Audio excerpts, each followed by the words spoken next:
जो 6 दरखास्तें आज ताहिर सिपरा साहब के पास लगी हुई थी, ये वो दरखास्तें हैं, ये वो बुरी जमानतें थीं जिसमें इमरान खान साहब अदालत में पेश हुए।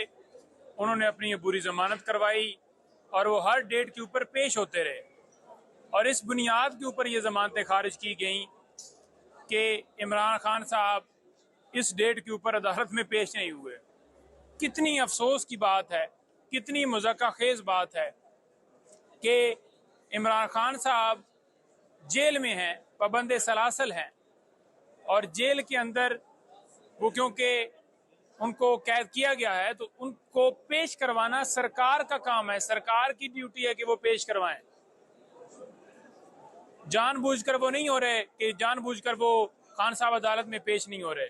हमेशा ये तब कहा जाता है कि फलाना एक्यूज जो है वो अदालत में पेश नहीं हुआ तो अदम हाजिरी की वजह से ये जमानतें उसकी खारिज की जाती हैं, यानी कि उसकी इंटेंशन हो वो जानबूझकर अदालत से भागा हुआ हो। तो ऐसा नहीं है। खान साहब तो क्योंकि गिरफ्तार हुए और उसके बाद उन्हें जेल में डाल दिया गया, तो जब जेल में डाले गए हैं तो उसके बाद पेश करना सरकार का काम है। अब सरकार क्या कहती है जी इसके ऊपर? सरकार कहती है जी कि सिक्योरिटी के इंतजाम ठीक नहीं है, सरकार कहती है जी ऑफिशियल सीक्रेट एक्ट की कार्रवाई चल रही है।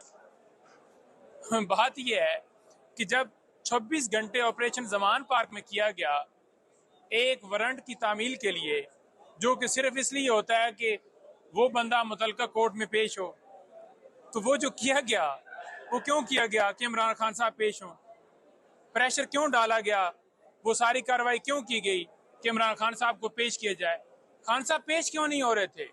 खान साहब इस वजह से पेश नहीं हो रहे थे कि वजीराबाद में हमला हुआ, इमरान खान साहब को इंजरीज थी, मेडिकल रेस्ट के ऊपर थे, हमने कानून के मुताबिक एग्जाम्पशंस फाइल की, हमें एग्जाम्पशंस मिलती रहीं इसी बुनियाद के ऊपर कि वो पेश नहीं हो सकते क्योंकि मेडिकली वो फिट नहीं है और सिक्योरिटी के खदशात थे। F8 कचहरी में F8 में रोजाना वाक़े होते थे। उन दिनों भी एक ताज़ा मर्डर हुआ था, तो हमने कहा कि जुडिशल कम्प्लेक्स में वो पेश होंगे जब ट्रांसफर की जाएंगी अदालतें, और बाद में ट्रांसफर हुई और उनकी सेहत ठीक हुई और वो पेश हुए। उस वक्त सारे ऑपरेशन हो रहे थे। लेकिन आप देख, साइफर केस के अंदर जमानत 9 तारीख के लिए फिक्स हो गई है। नैब अलकादर ट्रस्ट केस, तोशा खाना नैब वाला केस, वो भी 9 तारीख के लिए फिक्स हो गया इस्लामाबाद हाई कोर्ट में। और हम पूरी उम्मीद करते हैं कि मेरिट के ऊपर फैसला दिया जाएगा और खान साहब की जमानत फौरन। साइफर केस के अंदर तो देर करनी नहीं चाहिए क्योंकि ये हमारे लिए बहस कौम एक शर्मिंदगी वाला मामला है कि बाहर से धमकी मिलती है और हम अपनी हुकूमत जो चल रही है, बेहतरीन मईशत जो है वो रेट जा रहा है और उस धमकी की सूरत में वजीर आजम को हटा भी देते हैं और साथ ही हटा के उसे गिरफ्तार करके FIR भी देकर अमेरिका को कापी भिजवा देते हैं कि ये लें जी आपके हुक्म की तामील होगी। प्राइम मिनिस्टर जो हल्फ लेता है उस हल्फ के अंदर ये शामिल है कि कोई भी ऐसा मामला जो अपनी जो मुल्क के अंदर जो अपनी कौम को वो बताना जरूरी समझे तो वो बता सकता है। ये प्रोटेक्शन उनका हल्फ देता है, ये उनके हल्फ में शामिल है। तो उन्होंने क्यों बताया?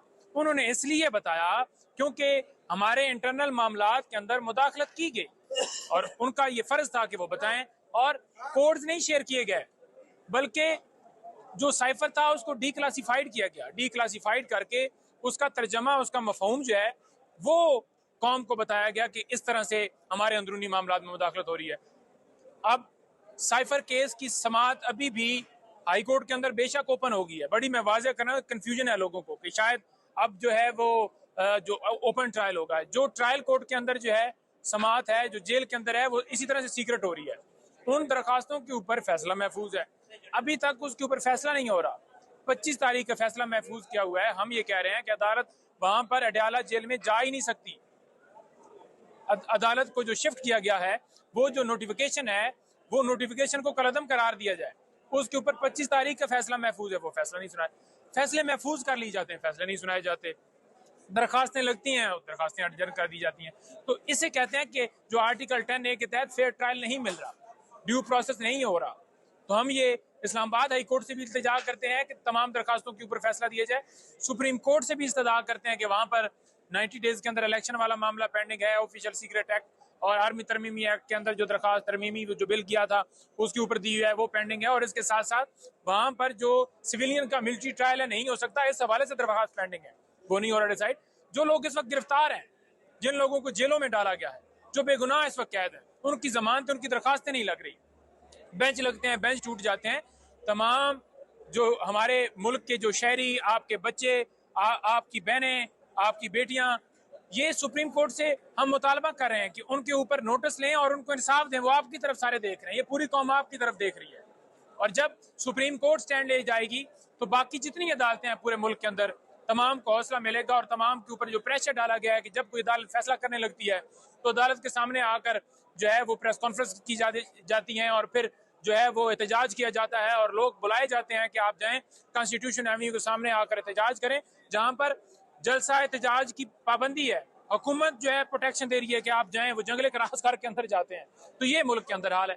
कोई सवाल है तो आप कल आपकी लीगल टीम की मुलाकात हुई है खान साहब से, उस्मान डार का भी जिक्र किया होगा, जो संगीन इल्जामात लगाए गए। तो खान साहब का रिएक्शन क्या था? कल जमान पार्क भी पुलिस पहुंच गई, अडयाला भी पहुंच गई, आपको केक नहीं काटने दिया गया, इस पर आप क्या कहेंगे? देखिए, पहली बात तो यह है कि जब जमानत की समाअत हो रही थी तो उस वक्त भी 12 रुकनी लीगल टीम को बाकायदा परमिशन थी और उन्होंने जाकर मिलना था, लेकिन रोक लिया गया, घंटा डेढ़ खड़े किया रखा और एंड पे ये कहा गया कि आपकी इजाजत नहीं है, 2 लोग आ जाएं जी, 3 लोग आ जाएं जी।